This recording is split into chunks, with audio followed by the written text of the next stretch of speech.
everybody, Joe here, and I wanted to share some new updates that recently happened in Lightroom that have made certain types of edits a lot easier and a lot better.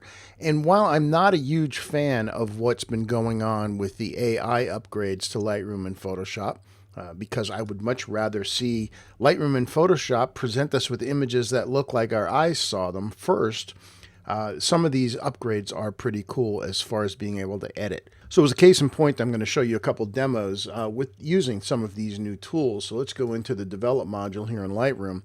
And the first thing I'm going to do with this shot, this is, by the way, the Castle Hill Inn in Newport, Rhode Island. And it's kind of flat. It needs some life put back into it. So what I'm going to do is first bring down the highlights, and then I'm going to open up the shadows. And let's see what else. Let's add some clarity. And it needs a little bit of vibrance to bring those blues out. I think it needs a fair amount of saturation increase, something like, oh, maybe something like that. Also, I'm not thrilled with the color of the blue sky. So let's go ahead and select the sky. So we're going to come up to the mask, and you see there's new masks here, where in the past when you wanted the background, you had to select the sky and then invert it. Now it's a separate selection right here. Let's just click on sky, and I'm going to add some more blue to it to make it a bluer sky, and that looks better. Now, as far as the cropping of the image goes, that's a minor thing. We'll deal with that in a second. But what I wanted to show you are some of the new tools. And they're right here underneath the Band-Aid. And if you click on the Band-Aid now, where we used to have heal and clone as options within the healing tool, now they are separate. But there's this new one, this erase feature. And it's basically a content-aware fill like you would do in Photoshop. So after making a couple of minor adjustments to how much color saturation I included and adjusting the sky color, now let's go ahead and use the new erase tool, which is sort of like content-aware fill in Photoshop, and it's got an eraser symbol there.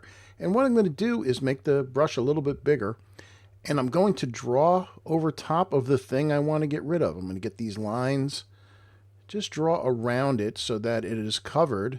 Make sure I get it all, and then let go.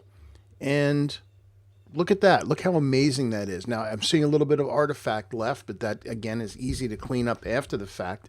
I'm going to take it one step further. I'm going to get rid of all of these umbrellas and tables that are outside here. Let's draw over those as well and see how good a job this new tool does. And look at that, how it replaces it with some of the ground.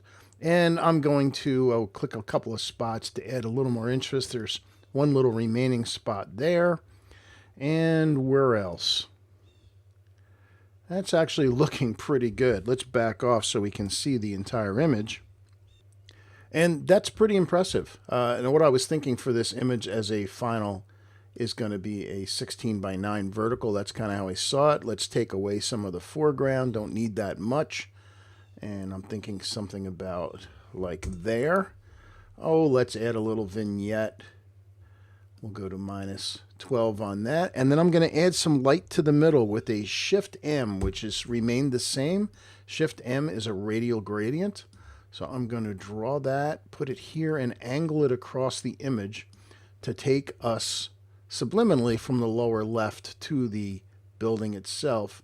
And that'll also open up those shadows. In fact, while I'm at it, I'm going to add a little more saturation to that middle ground as well. And then hit enter, and we'll be done with that.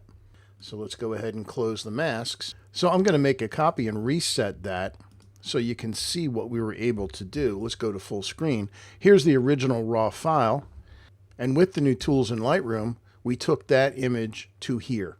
And you can see once it redraws, it actually, those artifacts were apparently a temporary effect because now they're gone. I didn't even go in and edit them. So that's what we get with the new erase tool.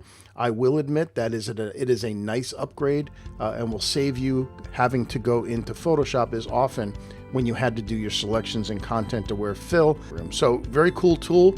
Give it some time. I think you will find it is a welcome addition to Lightroom Classic.